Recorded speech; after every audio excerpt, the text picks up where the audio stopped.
Diceritakan pada episode sebelumnya, Xiaoyan berhasil mendapatkan kesempatan di ruang lelang berupa 40.000 koin emas yang tidak lain berkat ayahnya, ia dapat mengumpulkan uang yang cukup banyak. Di malam harinya kita diperlihatkan ketua klan sedang dimarahi oleh kedua tetua klan Xiao akibat terlalu gegabah dalam mengambil keputusan untuk memilih barang lelang yang berupa cairan pil tingkat 2. Mereka menjelaskan bahwa ketua klan Xiao gegabah dalam mengambil keputusan secara sepihak dan mengeluarkan banyak uang klan untuk membeli bahan tersebut. Hal ini membuat mereka menjadi sangat geram ketika barang utama berupa teknik angin dalam pelelangan tersebut didapatkan oleh klan Jili. Ketika Xiaoyan berniat menemui ayahnya, secara tidak sengaja ia mendengarkan ayahnya yang mengatakan kepada para tetua bahwa tidak perlu mencemaskan keuangan klan karena ayahnya tersebut memang sudah bertekad untuk membeli cairan pil itu dengan uang pribadinya. Bahkan ia menambahkan jika semua itu tidak cukup, dia juga akan menjual beberapa barang pribadinya. Jelas setelah mendengar perkataan dari ayahnya tersebut, Xiaoyan merasa bersalah karena telah merepotkannya. Permasalahannya tidak berhenti sampai di situ. Tetua kedua mempertanyakan lagi bagaimana cara klan Xiao mengalahkan klan Jili apabila klan Jili berhasil mendapatkan teknik tingkat tinggi tersebut. Sementara ketua klan mempertaruhkan masa depan klan dengan lebih memilih obat langka berupa cairan pil yang akan ia berikan kepada anaknya yaitu Xiaoyan. Selang beberapa waktu, Xiaozan pergi meninggalkan para tetua klan. Ketika melihat ayahnya keluar dari ruangan, Xiaoyan mencoba berpaling untuk menyembunyikan uang hasil kesepakatan dari rumah lelang di dalam cincinnya. Tanpa menaruh rasa curiga, sang ayah menanyakan alasan Xiaoyan berada di luar dan belum kunjung tidur. Xiaoyan menjawab bahwa ia belum mengantuk dan masih ingin melakukan latihan meski sudah larut malam. Dan itulah yang membuat ayahnya terharu sehingga memberikan sebuah obat cairan pil tadi kepada Xiaoyan. Demi untuk mendukung latihannya, ayahnya mengatakan bahwa hanya obat tersebutlah yang ia dapatkan hari ini untuk bisa membantu Xiaoyan. Ia pun kembali mengungkapkan penyesalannya karena sebagai seorang ayah, ia tidak bisa banyak membantu. Xiaoyan tidak menduga ayahnya akan berbuat seperti itu. Tanpa berniat untuk menolak pemberian ayahnya, ia segera memeluknya lalu mengucapkan terima kasih. Ia berjanji untuk terus berusaha agar bisa menjadi anak yang membanggakan. Setelah menemui ayahnya, Xiaoyan mempunyai tekad kuat ingin mencapai level 6 hanya dalam kurun waktu 1 malam. Hal ini karena ia mulai terbawa suasana dan perasaannya yang tidak ingin mengecewakan ayahnya lagi. Namun Abah Yalo memperingatkan agar tidak perlu terburu-buru untuk meningkatkan levelnya. Karena si Abah yakin pada muridnya tersebut bahwa dalam waktu dekat Xiaoyan pasti akan menjadi kuat sebab firasatnya tidak akan pernah salah. Pada keesokan harinya terlihat Xiaoyan sedang berlatih kekuatan fisiknya dengan cara menerima semua pukulan dari Abah Yalo.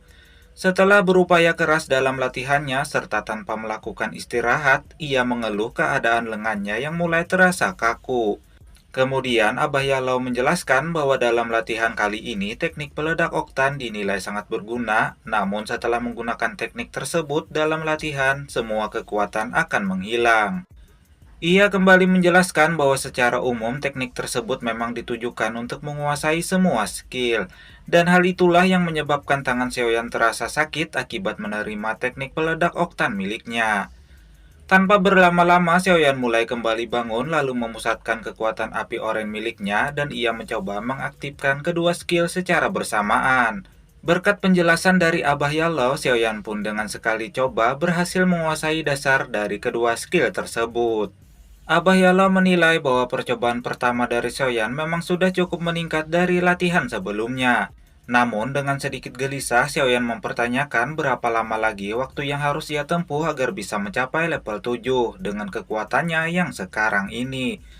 Abah Yalo menjelaskan bahwa untuk bisa mencapai level 7 syarat utamanya adalah Doki harus bisa mencapai tingkat atas.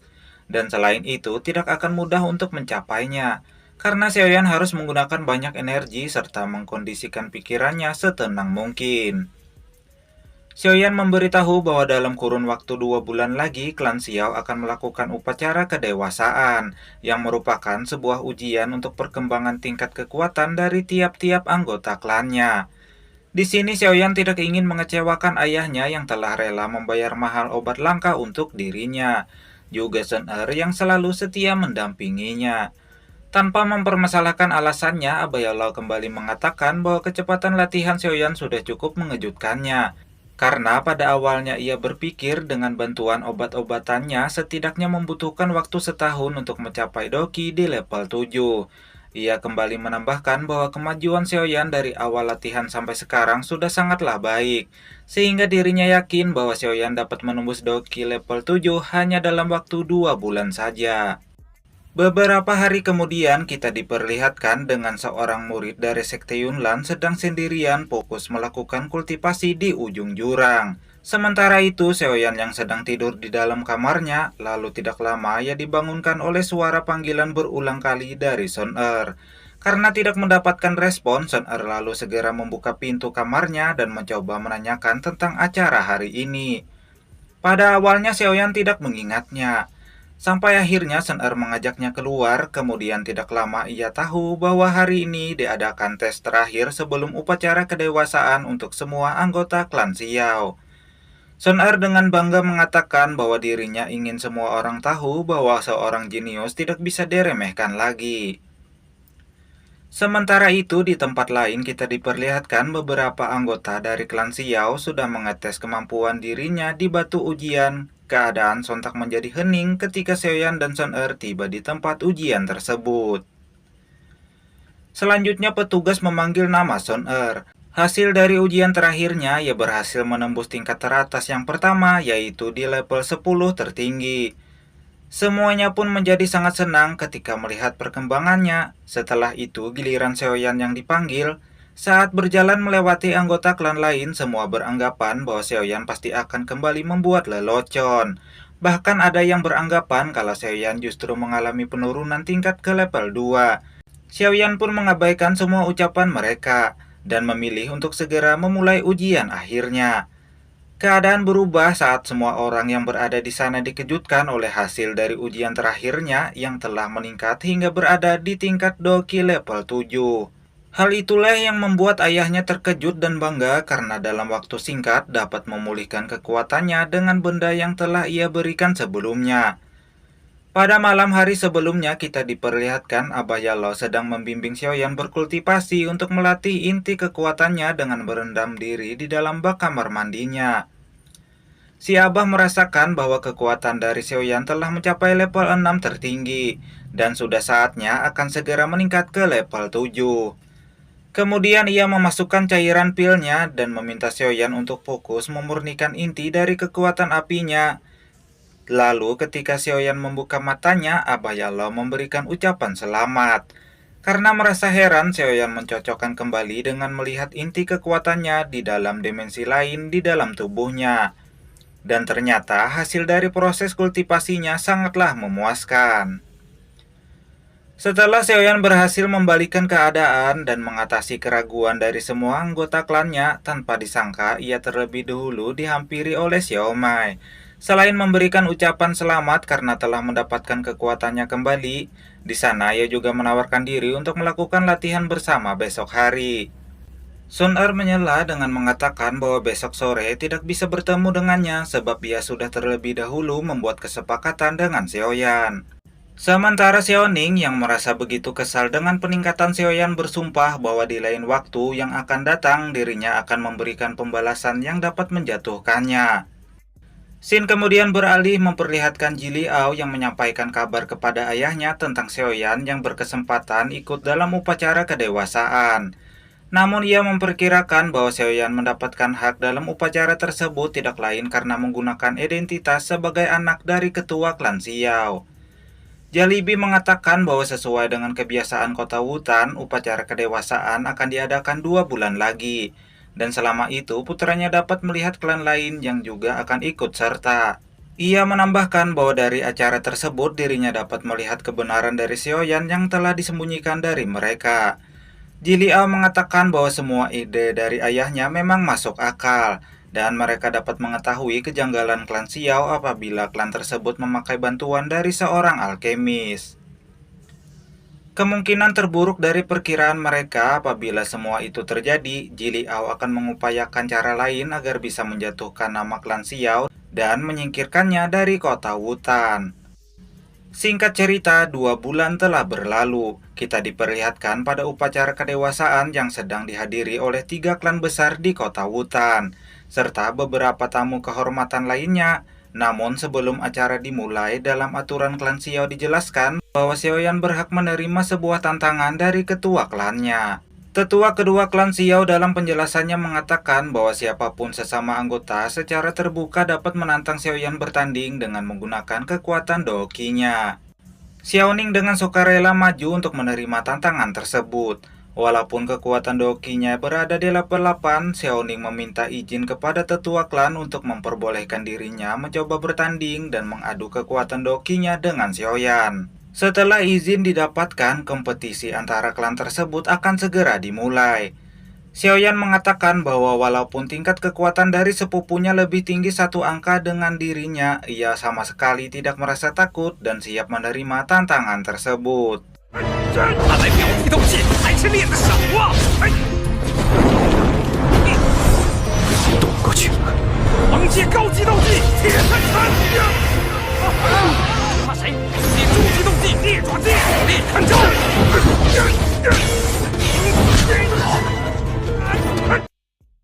Namun hantaman dari serangan mereka hasilnya nampak seimbang dan membuat pertandingan tersebut sudah bisa dinyatakan berakhir. Xiaoning merasa bingung dan tidak percaya karena sebelumnya ia merasa sudah mengeluarkan cukup kekuatannya untuk melemahkan Xiaoyan. Namun semua tidak berarti apa-apa. Bahkan akibat dari serangan Xiaoning itulah memberikan Xiaoyan sedikit tekanan pada tubuhnya. Dan karenanya ia justru mempunyai kesempatan untuk menaikkan level dokinya ke level 8. Setelah semua orang melihat perubahan yang tak terduga dari Xiaoyan, kemudian Jollibee memberikan isyarat kepada putranya agar segera menjalankan rencana licik yang telah mereka bahas sebelumnya. Terlihat Xiaoyan yang sedang melakukan proses kultivasi. Xiaoning yang tidak ingin mengakui kekalahannya sehingga ia berniat ingin menggagalkan proses kultivasi Xiaoyan dengan memukulnya secara asal-asalan meski semua itu nampak sia-sia. Xiaoyan dengan mudahnya menjatuhkannya sampai keluar arena dengan mengaktifkan skill Cui Shijang. Hanya dengan sekali pukul, Xiaoning pun terlihat menyesal dengan keadaan tubuhnya dan kekuatannya yang melemah. Namun secara tiba-tiba ada anggota klan lain yang menghampirinya untuk menawarkan sebuah kolektor pil terlarang dari ketua klan Jili. Ia pun cukup tergiur dengan tawaran tersebut, karena apabila Xiaoning memakan kolektor pil secara sekejap kekuatannya akan meningkat drastis.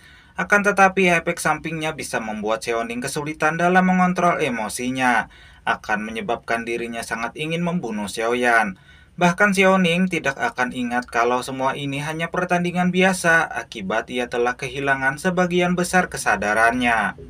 Setelah Xiaoning merasa dirinya sudah mempunyai cukup kekuatan untuk melanjutkan pertandingan, namun ketika ia ingin menyerang, terlihat mudah bagi Xiaoyan untuk menepis serangannya dan merilis teknik peledak oktan. Akibatnya Xiaoning tergeletak, tidak sadarkan diri dan mengalami patah tulang serius. Tetua ketiga mengatakan bahwa semua yang dilakukan oleh Xiaoyan cukup berlebihan dan kejam karena telah mematahkan tangan Xiaoning. Namun tetua kedua menjawab bahwa semua yang dilakukan oleh Xiaoyan hanyalah sebuah pembelaan diri. Terlebih lagi, andai saja Xiaoning tidak meminum obat terlarang, maka semua itu tidak akan pernah terjadi. Tetua kedua kemudian menambahkan bahwa akibat dari semua peristiwa ini adalah karmanya sendiri karena ia telah melanggar aturan. Menurut tetua kedua, apabila Xiaoyan tidak berlaku kejam, ia bisa saja terluka lebih parah, bahkan kehilangan nyawanya. Untuk itu, ia segera memutuskan bahwa Xiaoyan keluar sebagai pemenang dari pertarungan tersebut. Selain itu, ia juga segera meminta petugas untuk mengurung Xiaoning selama 3 bulan supaya bocah tersebut sadar atas semua kesalahannya. Sementara itu, kita diperlihatkan perdebatan antara Jollibee dengan putranya. Mereka masih saja tidak percaya kalau hanya dalam kurun waktu 1 tahun Xiaoyan berhasil meningkatkan tingkat dokinya sampai level 8. Jili Ao mengatakan bahwa apabila keadaan ini terus berlanjut, maka kecil kemungkinan klan Xiao dapat dihancurkan. Dan sebaliknya, justru klan Jili lah yang akan lenyap. Untuk itu, Jili Ao memberitahu bahwa ia memiliki sebuah rencana lain yang dapat menjatuhkan klan Xiao. Beberapa saat kemudian, ia mempersilahkan seorang pria bernama Liu Xi untuk segera masuk. Pada awalnya Jalibi mengira bahwa rencananya akan cukup bagus.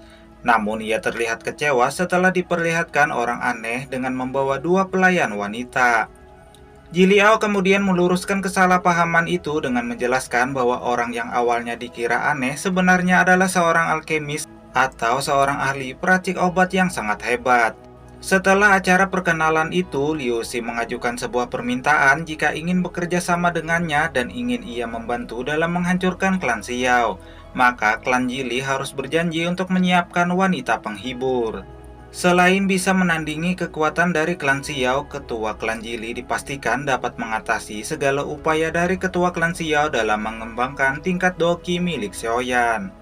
Setelah cukup mempertimbangkan, Jalibi pun akhirnya sepakat. Ia mengatakan bahwa ia bersedia untuk memenuhi permintaan tersebut dan menanyakan kriteria wanita seperti apa yang disukai oleh Liu Xi. Namun tidak disangka, Liu Xi mengatakan bahwa wanita yang dia inginkan adalah Nona Yape, karena ia merupakan simbol Gabrut di kota Wutan, dan itulah yang membuatnya tertarik dengan kecantikannya. Ia menambahkan apabila ketua klan Jili dapat membawanya, maka Liu Xi dengan mudah akan bersedia membantu klan Jili untuk menghancurkan klan Xiao. Pada keesokan harinya, kita diperlihatkan Xiaoyan bersama Sun Er sedang mencari beberapa bahan di pasar wilayah klan Xiao. Sun Er mengatakan bahwa bahan api murni memang perlengkapan terkuat yang dimiliki oleh klan Xiao. Namun tingkat kekuatannya hanya bisa menembus pada tingkat Huang. Ia menambahkan jika Xiaoyan ingin terus mengembangkan tingkat kekuatannya dengan mencari bahan berupa api murni, maka sebaiknya perlu dipertimbangkan lagi. Abah Yalo kemudian menyela dengan mengatakan bahwa Xiaoyan tidak perlu mengkhawatirkan hal tersebut, karena setelah berhasil mencapai tingkat doki tertinggi, maka ia akan kembali mengajarkan kemampuan lain yang jauh lebih hebat. Serupa dengan ucapan Abah Yalo, Xiaoyan berkata agar tidak perlu khawatir dengan kekuatannya, dan sebaiknya percayakan saja semuanya kepadanya. Setibanya di pasar, Sun Er merasa curiga dengan keadaan pasar klan Xiao yang biasanya ramai namun pada hari ini cenderung lebih sepi. Menyadari hal tersebut, Xiaoyan kemudian mencoba menghampiri penjual yang sedang tertidur. Lalu ia menanyakan apa yang terjadi dengan keadaan pasar klan Xiao saat ini. Pedagang tersebut mengatakan bahwa penyebab dari berkurangnya penjual di pasar, sebagian besar dari mereka merasa kesulitan karena para pelanggan memilih pergi ke wilayah klan Jili sebab klan tersebut mengeluarkan pil peremajaan dengan harga yang jauh lebih murah. Selain itu, ia menjelaskan bahwa penyebab beberapa pemilik toko pergi ke wilayah klan Jili karena keuangan mereka di sana dianggap akan lebih terjamin. Dan sebaliknya, apabila para pedagang tetap berjualan di pasar klan Xiao, maka tidak lama lagi ekonominya akan ikut hancur kalau belum ada solusi dari permasalahan tersebut. Abah Yalo kemudian mengatakan bahwa Xiaoyan tidak perlu cemas karena cepat atau lambat dirinya pasti memiliki solusi untuk memperbaiki keadaan tersebut. Singkat cerita, terlihat Xiaoyan yang sedang memberikan sebuah kertas kepada Yape berisikan bahan-bahan yang dibutuhkannya dalam menyempurnakan obat, yaitu kolektor darah. Yape menegaskan bahwa dirinya tidak bisa terlibat langsung dengan persaingan antar klan, apalagi sampai ikut campur dengan urusan pribadi dalam upaya klan Xiao menyaingi obat peremajaan milik klan Jili. Sehingga ia tidak dapat membantu Xiaoyan untuk memenuhi beberapa bahan obat tersebut. Dengan mengaktifkan skill Shizang miliknya, Xiaoyan berhasil menghalau sebuah serangan misterius yang ditargetkan kepada Yape. Tidak berhenti sampai di situ, kemudian keluarlah 3 orang dari persembunyiannya dan segera menyerang mereka berdua. Namun dengan menggunakan teknik yang sama, Xiaoyan dapat dengan mudah mengatasi 3 orang tersebut seorang diri. Yape dengan marah menanyakan alasan mereka berani menyerang klan Mid-Earth. Tanpa memperhitungkan akibatnya, pencuri itu mengatakan bahwa ini semua bisa terjadi karena Tuan Liu Xi tidak mau menunggu Yape menyetujui dan menerima dirinya. Sehingga hal itulah menyebabkan mereka secara diam-diam ingin menculiknya. Namun setelah kekalahan ini, mereka tidak akan mau lagi jika diminta oleh klan Jili untuk melakukan hal tersebut. Yape tidak ingin memperpanjang masalah itu.